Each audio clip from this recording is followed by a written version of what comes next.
이스라엘 들으라 생명의 말씀 야훼님은 우리의 주님이시니. 참여 예수님 안녕하세요. 오늘 성경 맛들이기 여호수아기 11장 1절에서 12장 24절까지 함께 읽겠습니다. 성부와 성자와 성령의 이름으로 아멘. 말씀은 바로 내 곁에 있고 내 입에 있고 내 마음에 있다. 주님, 성령의 빛으로 저희 눈을 여시어 주님의 길을 보게 하시고 저희 귀를 여시어 생명의 말씀을 듣게 하소서. 아멘. 성부와 성자와 성령의 이름으로 아멘. 가나안 북부를 점령하다. 하초르 임금 야빈은 이 소식을 듣고 마돔 임금 요밥, 시므론 임금 악삽 임금에게, 그리고 북부 산악지방 킨네렛 남쪽 아라바 평원지대 서쪽의 도르 고지대에 있는 임금들에게, 또 동쪽과 서쪽의 가나안족, 산악지방의 아모리족, 히타이트족, 프리즈족, 여부스족, 미츠파 땅 헤르몬 산 밑에 히위족에게 전가를 보냈다. 그들이 저희의 모든 군대를 거느리고 나오니 병사들의 수가 바닷가의 모래처럼 많고 군마와 병거도 아주 많았다. 이 임금들이 모두 모여 이스라엘과 싸우려고 메론 물가로 가서 함께 진을 쳤다. 그때 주님께서 여호수아에게 말씀하셨다. 저들을 두려워하지 마라. 내일 이맘때 내가 이스라엘 앞에 그들을 모두 시체로 넘겨주겠다. 너는 그들의 군마 뒷다리 힘줄을 끊고 병거들을 불에 태워라. 그리하여 여호수아는 모든 병사와 함께 메론 물가에 있는 그들에게 갑자기 밀어닥쳐 그들을 덮쳤다. 주님께서 그들을 이스라엘의 손에 넘겨주셨으므로 이스라엘 사람들은 그들을 쳐 죽이고 큰 시돈과 미스르폿 마임까지, 동쪽으로는 미츠파 골짜기까지 뒤쫓아갔다. 그러면서 그들 가운데 생존자가 하나도 남지 않을 때까지 모두 쳐 죽였다. 여호수아는 주님께서 자기에게 말씀하신 대로 하였다. 곧 그들의 군마 뒷다리 힘줄을 끊고 병거들을 불에 태워버린 것이다. 그때 여호수아는 돌아오는 길에 하초르를 점령하고 그 임금을 칼로 쳐 죽였다. 하초르가 전에 이 모든 왕국의 우두머리였기 때문이다. 또한 그 성읍에 있는 사람들을 모조리 칼로 쳐 죽여 완전 봉헌물로 바쳤다. 이렇게 그는 숨 쉬는 것을 하나도 남기지 않았다. 그리고 하초르는 불에 태워버렸다. 여호수아는 이 모든 임금의 성읍들을 점령하고 그 임금들을 사로잡아 주님의 종 모세가 명령한 대로 칼로 쳐 죽여 완전 봉헌물로 바쳤다. 그러나 이스라엘은 여호수아가 불태워버린 하초르를 제외하고는 언덕 위에 서 있는 성읍들을 하나도 불태우지 않았다. 이스라엘 자손들은 이 성읍들에서 나온 모든 전리품과 가축을 차지하고 사람들은 모조리 칼로 쳐 죽여 없애버렸다. 이렇게 숨쉬는 것은 하나도 남겨두지 않았다. 주님께서 당신의 종 모세에게 명령하신 대로 모세가 여호수아에게 명령하였고 여호수아는 또 그대로 실행하였다. 여호수아는 주님께서 모세에게 명령하신 것 가운데에서 하나도 빠뜨리지 않았다. 여호수아가 가나안 점령을 끝내다. 이렇게 여호수아는 이 모든 땅, 곧 산악지방, 온 네겝 땅, 온 고센 땅, 평원지대, 아라바, 이스라엘 산악지방과 그 평원지대를 정복하였다. 그리고 세이르 쪽으로 솟은 한락산에서 헤르몬 산 아래 레바논 골짜기에 있는 바알 가드까지 모든 임금을 사로잡아 쳐 죽였다. 여호수아는 이 모든 임금과 오랫동안 싸웠다. 기브온의 주민 히위족을 제외하고 이스라엘 자손들과 평화를 이룬 성읍은 하나도 없었다. 나머지 성읍들은 모두 이스라엘 자손들이 싸워서 정복한 것이다. 이스라엘이 사정을 보지 않고 그 원주민들을 완전 봉헌물로 바치게 하시려고 주님께서는 그들의 마음을 완고하게 하시어 이스라엘을 맞아 싸우게 하신 것이다. 이렇게 하여 여호수아는 주님께서 모세에게 명령하신 대로 그들을 전멸시켰다. 그때 여호수아가 가서 산악 지방 헤브론, 드비르, 아납, 유다의 모든 산악 지방, 이스라엘의 모든 산악 지방에서 아낙인들을 제거하였다. 그들이 살던 성읍들과 그들을 완전 봉헌물로 바쳤다. 그래서 이스라엘 자손들의 땅에는 아낙인들이 하나도 남지 않고 가자와 갓과 아스도데만 남아있다. 이렇게 여호수아는 주님께서 모세에게 이르신 그대로 모든 땅을 정복하였다. 그러고 나서 지파별 구분에 따라 이스라엘 사람들에게 그 땅을 상속재산으로 나누어 주었다. 이로써 전쟁은 끝나고 이 땅은 평온해졌다. 이스라엘이 요르단 동쪽에서 정복한 임금들. 이스라엘 자손들이 요르단 건너편 해 뜨는 쪽 아르논강에서 헤르몬산과 동쪽에 온 아라바에 이르기까지 임금들을 쳐 죽여 땅을 차지하였는데 그 임금들은 이러하다.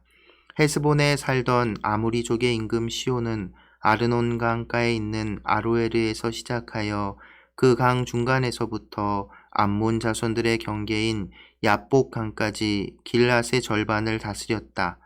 그는 또 동쪽으로 킨네렛 바다까지 이르는 아라바와 다시 동쪽의 벳 여시모 쪽으로 아라바 바다 곧 소금 바다까지 그리고 남쪽으로 피스가 기슭과 북은 지역까지 다스렸다.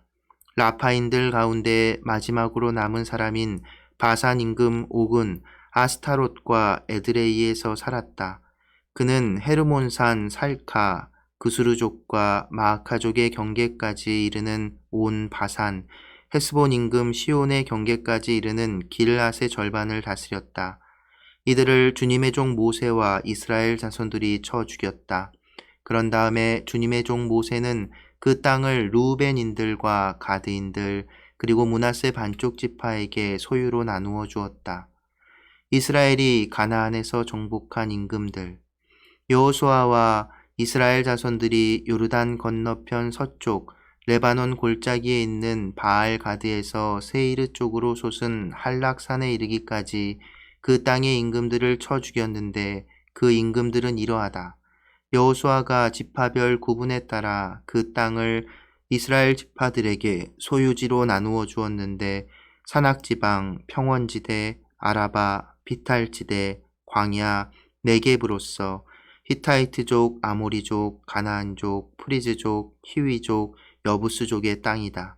그 임금들은 예리코 임금 하나, 베텔 근처 아이 임금 하나, 예루살렘 임금 하나, 헤브론 임금 하나, 야르뭇 임금 하나, 라키스 임금 하나, 에글론 임금 하나, 게제르 임금 하나, 드비르 임금 하나, 게데르 임금 하나, 호르마 임금 하나, 아랏 임금 하나, 리브나 임금 하나, 아둘람 임금 하나, 마케다 임금 하나, 베텔 임금 하나, 타푸아 임금 하나, 헤페르 임금 하나, 아펙 임금 하나, 사론 임금 하나, 마돈 임금 하나, 하초르 임금 하나, 시므론 임금 하나, 악삽 임금 하나, 타낙 임금 하나, 무깃도 임금 하나, 케데스 임금 하나, 카르멜의 요크느암 임금 하나, 도르지대의 도루 임금 하나, 길갈의 고임 임금 하나, 티르차 임금 하나이다. 이렇게 해서 임금들은 모두 31명이다. 성부와 성자와 성령의 이름으로 아멘. 말씀은 내 발의 등불이요 나의 길의 빛이옵니다. 주님, 저희가 성경을 생명의 말씀으로 믿고 기도하며 살고 선포하게 하시어 언제나 성령 안에서 평화와 기쁨을 누리게 하소서. 아멘. 성부와 성자와 성령의 이름으로 아멘. 참 예수님, 네, 드디어 한 주 동안 여호수아기의 일부라고 할 수 있는 1장에서 12장까지 이야기를 전부 다 읽어보았습니다. 여호수아기 1장에서 12장은 재밌죠. 전쟁 이야기고 드라마틱한 이야기들 많이 있습니다. 그리고 계속해서 말씀드렸지만 이 여호수아기라는 것 자체가 그 특징이 교훈적인 내용을 담고 있는 것이지 역사서로 구분이 되지만, 물론 그 역사의 그 역사 기록이 전혀 아닌 그냥 완전히 지어낸 이야기는 아니지만, 그 목적이 단순히 역사를 전하는 데 있지 않고, 계속 말씀드린 것처럼 이스라엘 백성과 하느님이 맺은 계약에 충실했다라는 그것을 드러내기 위한 목적을 가지고 쓰여졌다라고 보는 것이 좋습니다.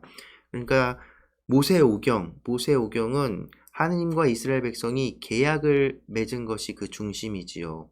사실 그 계약은 모세와 맺었다기보다는 저기 아브라함과 맺은 그 계약, 굉장히 오래된 거죠. 그러니까 이스라엘 백성의 저 선조들 그 옛날 맺었던 땅에 대한 약속, 그 계약을 맺은, 그러니까 하느님과 이스라엘 백성 간의 그 계약이 무엇이었는지를 정말 그 긴 세대를 걸쳐서 나온 이제 드러내는 이야기였다고 하면, 이제 여호수아기는 이스라엘 백성이 그 계약에 정말 충실했다, 성실했다, 여호수아라는 영적인 인물을 내세워서 충실하게 따랐음을 드러내준다고 할 수 있습니다.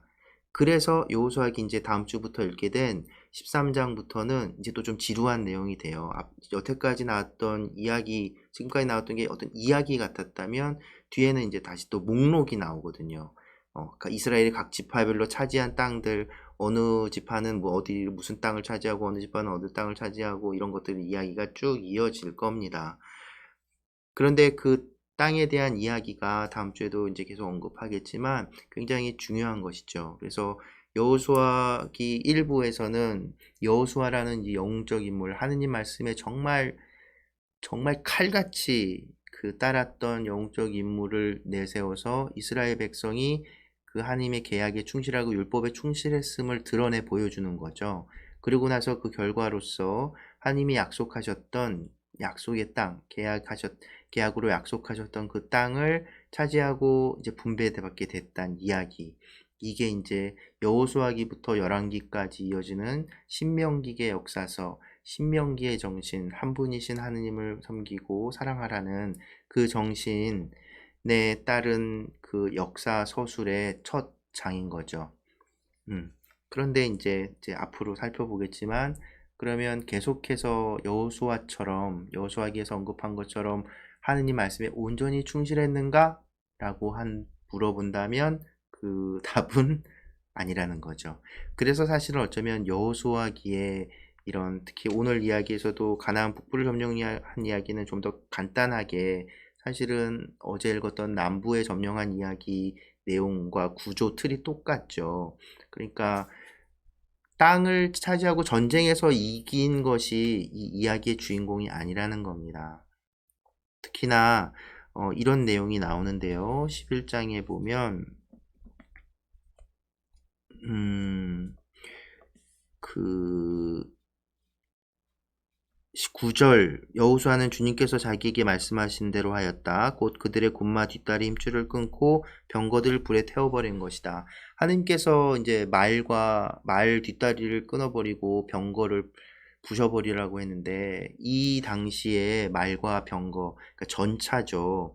이거는 그 대단한 전쟁 무기였던 겁니다. 그 나라의, 그 부족의, 그 나라의 어떤 국방력의 기준이 되는 거였어요. 이집트는 전차가 되게 많았었죠. 그 병거라고 부르는. 그래서 지금으로 치면 거의 이제 탱크 같은 겁니다. 병거가 많으면 유리한 거예요. 그 광야 지역에서. 그런데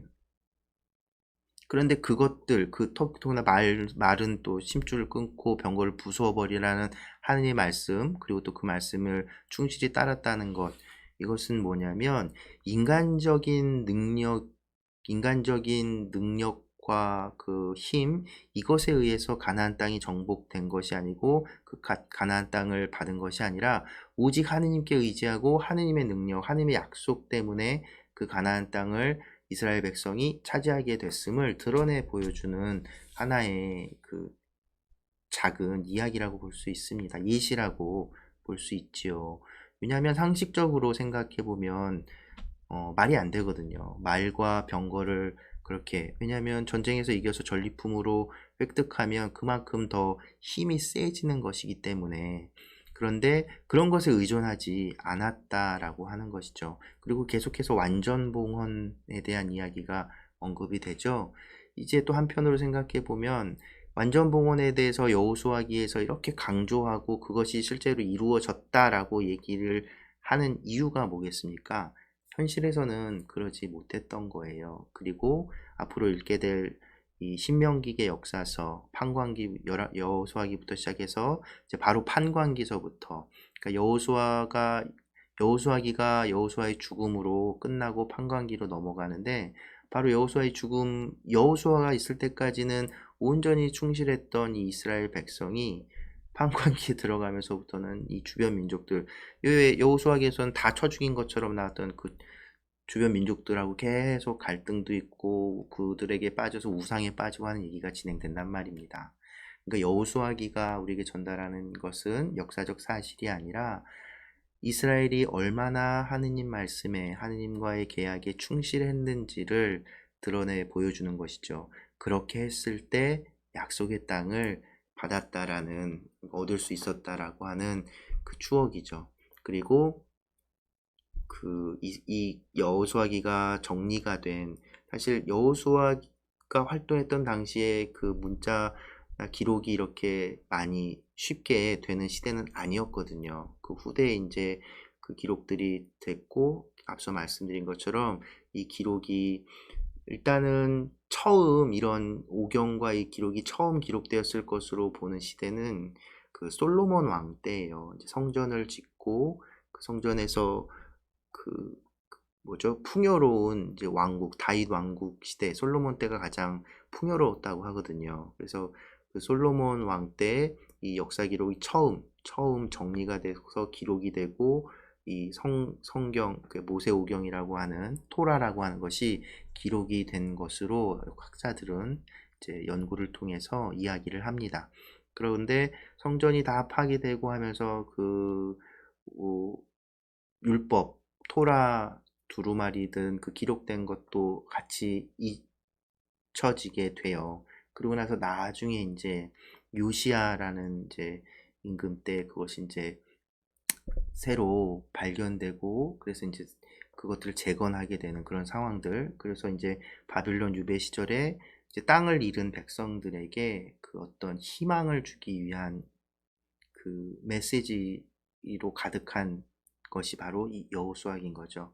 자, 모세오경은 그들이 지키고 따라야 할 율법, 토라라고 한다면, 이제 신명기의 역사서, 자기들이 그러니까 가나안 땅을 점령하고 왕국이 생기고, 그래서 가장 번성했던 그 시간들의 이야기, 그때 그 주제는, 근데 그 왕들이 아니라 그렇게 될 수 있었던 건 바로 하느님 말씀에 충실했던, 바로 한 분이신 하느님을 섬기고 사랑했던 그 시절을 이제 회상하면서 지금 땅을 잃은 백성들에게 그 시절 그렇게 우리가 번성할 수 있었던 이유가 바로 하나님에 대한 충실함이었다. 그리고 이제 내일 또 얘기하겠지만 12장부터 이어지는 땅 분배에 대한 이것들 이야기는 바로 하나님께서 약속을 어기지 않고 잊어버리지 않고 당신께서 하신 약속에 하느님도 성실하게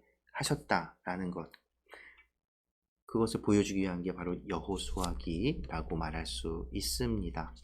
그런데 안타깝게도 이 이스라엘 백성은 이제 이 신명기의 역사서 안에서도 계속해서 그 하나님께 대한 충실성을 갖지 못하죠. 자꾸 배반하죠. 왕들도 그 백성들도 우상에 빠지고, 그래서 땅을 잃고 유배에 가게 되었다는 그런 이 믿음이, 신학이 이 이스라엘 백성들에게 남아있던 겁니다. 그래서 예수님 시대에 이스라엘 그 종교 지도자들, 정치 지도자들은 그 예수님 시대의 그 유대의 왕들은 사실 정통성을 가진 그 유대의 그 다윗 왕조가 아니었어요. 그래서 사실은 백성들에게 그게 크게 그 뭐랄까 지지를 받는 세력이 아니었죠. 그리고 어차피 로마의 속국이었잖아요. 그러니까 그런 어떤 허수아비 왕 같은 거죠. 왜 빌라도 총독도 있고 헤로데 임금도 있잖아요. 그러니까 그 예수님 당시까지는 로마는 정말 거대한 제국이었고, 로마 제국이 이제 정책들 중에 그 지역의 어떤 문화와 이런 것들을 유지하고 왕족들이나 귀족들을 유지하는 정책도 있고, 근데 나중에 이제 계속 반란이 일어나고 하니까 결국은 쓸어버리고 성전이 또 무너지죠. 예수님이 예고하신 것처럼. 음, 그런데 이제 그러니까 그 당시에 이 종교 지도자들은 바로 이 바빌론 유배를 경험하고 하느님 말씀에 충실하지 못했던 자기 선조들의 이야기들을 통해서 정말 더 엄격하게 토라에 대해서 강박에 가까울 정도로 토라에 대해서 강조했던 겁니다. 그리고 죄와 죄 아닌 것들을, 부정과 부정한 것들을 이렇게 구분했던 것이죠.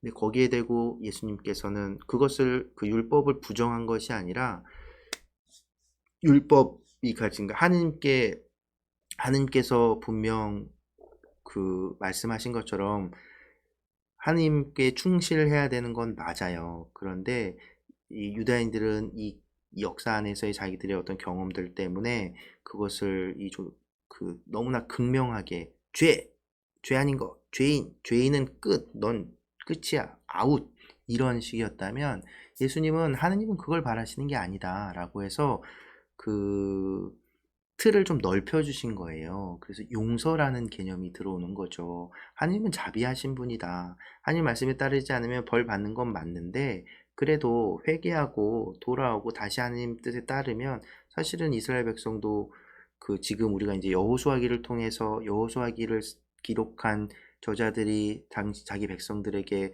전하고자 했던 메시지도 같은 겁니다.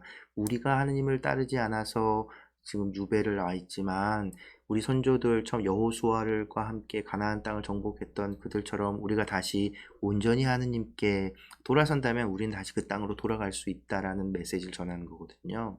그러니까 바로 그 메시지를 예수님도 전하는 거라고 할 수 있죠. 그래서 하느님께서는 더 이렇게 자비하시고 그냥 단죄하고 죄인은 저리 가 하는, 물론 그 죄인이 돌아서지 않는다면 그는 벌 받을 거라고 얘기하시는 겁니다.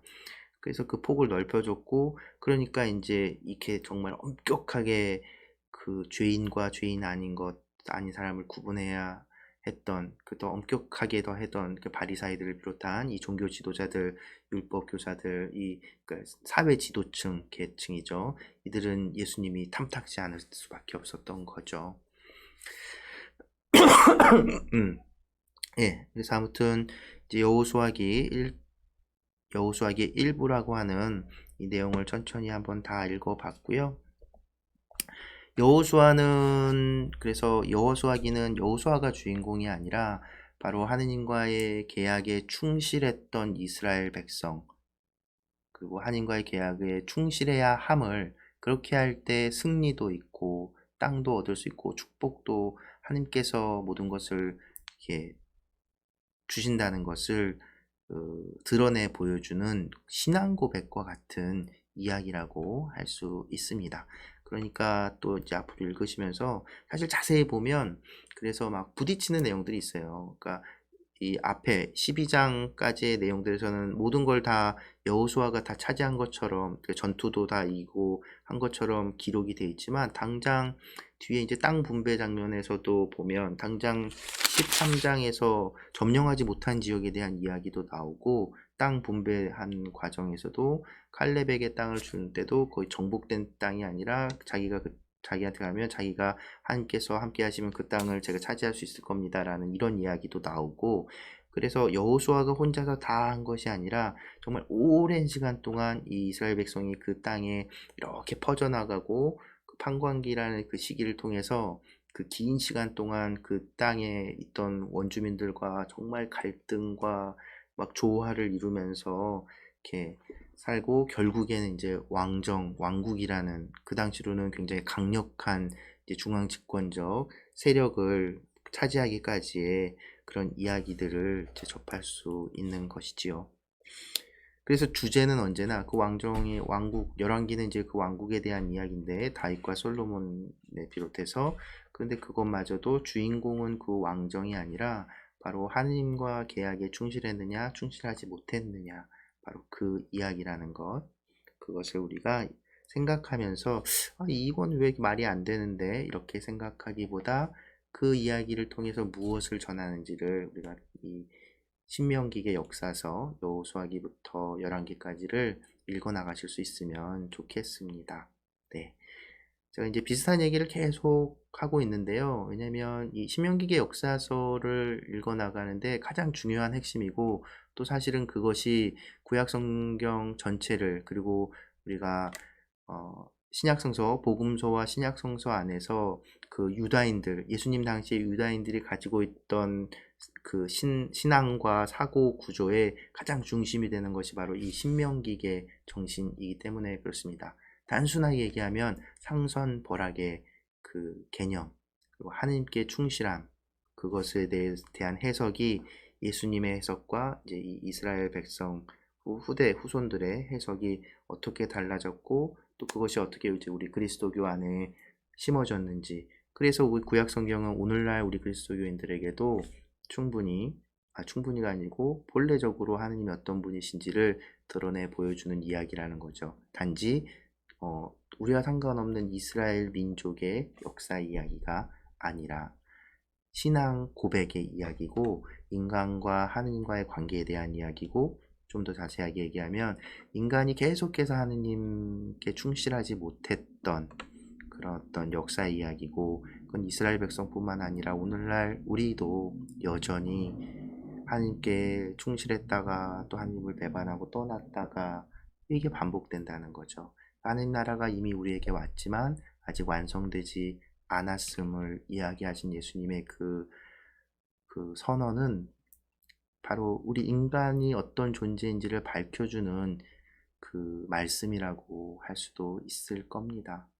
그러니까 우리는 하나님 앞에 완전하지 못함을 고백하고, 그리고 죄인임을 고백하는 것이 단지 그냥 어떤 죄책감에 빠져드는 것이 아니라 정말 온전히 하나님 앞에 충실하고, 인간적인 것들이 아니라, 세상에서 말하는 것들이 아니라 하느님께 의지한다는 것이 무엇인지, 오늘 읽은 대목에서 말의 그 뭐죠? 뒤꿈치를 자르고 병거를 다 부숴버리는 인간적인 어떤 재물을 떠나서 그런 어떤 능력, 인간적인 능력을 의지하는 것이 아니라 온전히 하느님께 의지하는 것이 바로 우리에게 땅, 곧 생명을 얻게 되는 조건임을 이제 우리 그리스도교인들에게도 드러내 보여주는 이야기라는 것을 이제 알고 이 이야기들 계속 읽어 나가면 우리가 그것을 깊이 깨달을 수 있게 될 겁니다.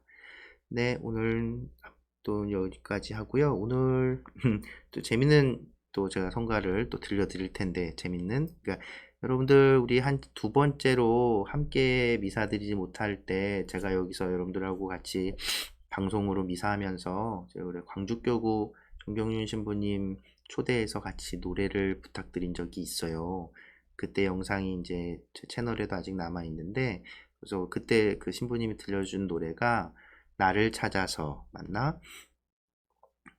나를 찾아라라는 그 정경윤 대왕안드레아 신부님이 광주교구 청소년국에서 사목하고 계시는 신부님 그 만든 노래인데, 그 노래가 이제 서울에 올라와서 그 유학 그 청소년 사목 관련된 공부를 하실 때 굉장히 힘들었는데, 정체성 내가 신부인가 막 이런 정체성의 혼란을 이렇게 있고 힘들어 할 때, 나를 지켜주시고 나를 이끌어주신 분은 그냥 하느님밖에 없구나 라는 어떤 그런 깨달음과 위로를 받은 경험이 있대요. 그래서 그걸 이제 노래로 만드셨다고 하는데 참 좋은 노래입니다. 그래서 그 노래가 오늘 이 여호수아기를 일부를 마무리하면서 함께 들으면 좋을 것 같아서 이렇게 들려드립니다. 그리고 또 요즘 분위기가 또 갑자기 이렇게 안 좋아지고 상황이 안 좋아지고 있는데, 여러분들 그래도 두려워하지 마시고 용기를 내시고, 또 우리를 지켜주시는 분 하나님께서 분명 우리를 함께 하시고 지켜주시리라는 것 잊지 마시라고 이 노래 함께 띄워드립니다. 네, 오늘도 함께 해주셔서 감사합니다.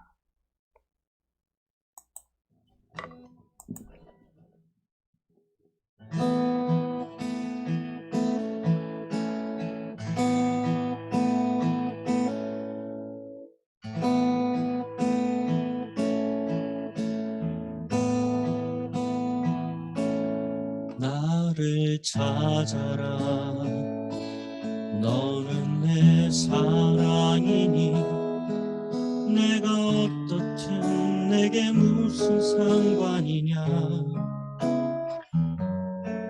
내가 가난하든 내가 과부이든 그것이 내게 무슨 상관이냐. 사랑아, 나를 찾아라.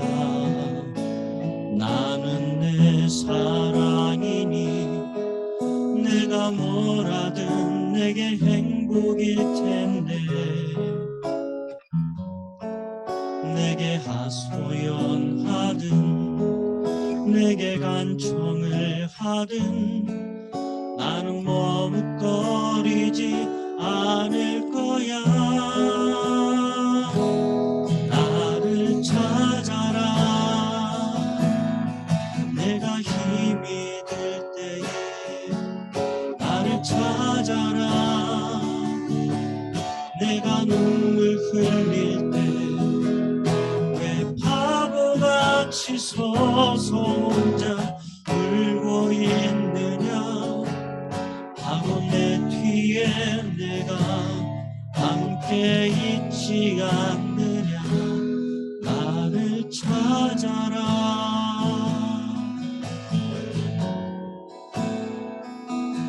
나를 찾아라.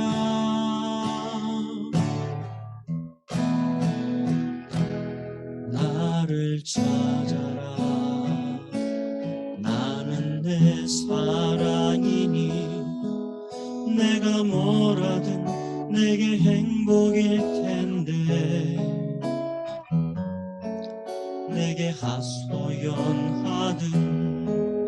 내게 간청을 하든 나는 머뭇거리지 않을 거야.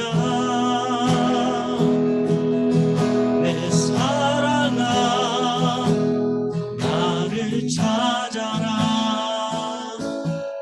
내가 힘이 들 때에 나를 찾아라.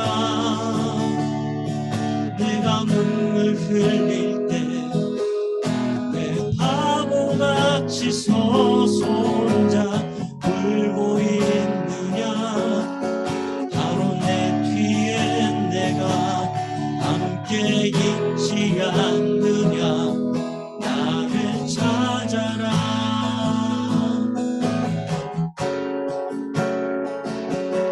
나를 찾아라.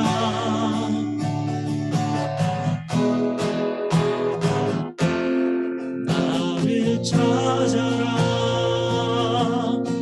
내가 힘이 들 때에 나를 찾아라.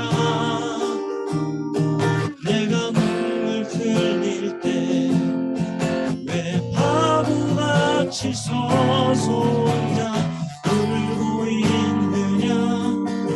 바로 내 뒤에 내가 함께 있지 않느냐. 나를 찾아라.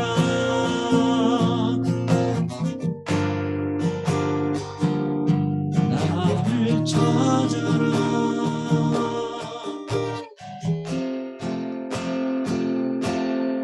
나를 찾아라.